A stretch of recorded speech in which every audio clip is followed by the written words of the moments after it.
इस वीडियो में जिस दवाई की हम बात करने जा रहे हैं इसका नाम है क्लोमिश। क्लोमिश जो दवाई है ये 25 mg में मौजूद है। क्लोमिश जो है ये एक ब्रांड नेम है। इसका जो जेनेरिक जो फॉर्मूला है वो है क्लोमिफेन साइट्रेट। ये जो है ये टैबलेट फॉर्म में आपके पास मौजूद है।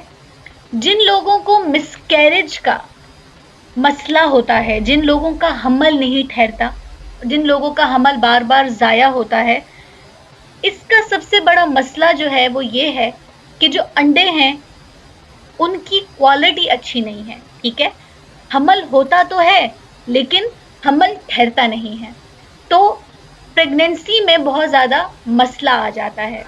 तो ये दवाई उन ख़वातीन के लिए है कि जिनको हमल की ख्वाहिश है लेकिन उनको बार बार हमल जो है वो ज़ाया हो जाता है, उनका मिसकैरेज का सामना करना पड़ता है। तो बेसिकली उन ख़वातीन के लिए जो है ये क्लोमिश जो है बहुत फ़ायदे वाली दवाई है।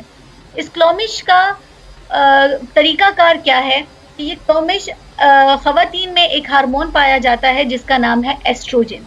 ठीक है जी, वो एस्ट्रोजन जो है वो ख़वातीन में अंडों को बनाने का काम करता है। ठीक है जी, तो जब ये दवाई खाई जाती है तो वो एस्ट्रोजन जो है वो आपका जो है वो काम में आ जाता है और वो आगे अंडे जो है वो पैदा करने में, अंडों को बढ़ाने में, अंडों की क्वालिटी इम्प्रूव करने में एक मदद जो है वो देने शुरू कर देता है। ठीक है जी, तो इसको खाने का एक ख़ास तरीका है। खाने का ख़ास तरीका ये है कि माहवारी के जो दिन हैं, जैसे ही माहवारी शुरू होती है, माहवारी के पहले दिन आपने इस टैबलेट का एक जो है वो टैबलेट आपने खा लेनी है।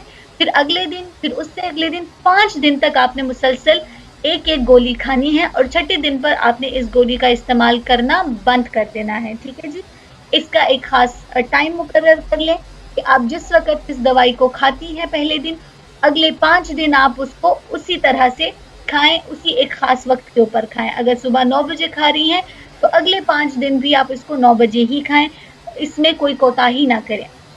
अगर बीच में कोई दिन स्किप होता है तो बिल्कुल भी ये जो है आपने इसको स्किप नहीं करना।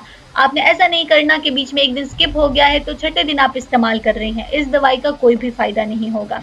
ठीक है जी, इस दवाई के कुछ नुकसान हैं, उसमें ये कि आपका पेट ख़राब हो सकता है, आपको पेट के निचले हिस्से में दर्द महसूस हो सकता है, आपको छाती में दर्द महसूस हो सकता है, या आपको सर दर्द महसूस हो सकता है, या आपको मतली भी हो सकती है, वॉमिटिंग भी हो सकती है। ठीक है जी, किसी भी दवाई का इस्तेमाल सिर्फ वीडियो देखने से बिल्कुल मत कीजिएगा। अपनी गायनोकोलॉजिस्ट को ज़रूर जो है इसके ऊपर उसकी कंसल्टेशन ले लें, अपने डॉक्टर को दिखा लें जाकर। वो आपके हो सकता है कुछ टेस्ट करें, कोई स्कैन आपका करें और फिर वो आपको इस दवाई को रिकमेंड करें।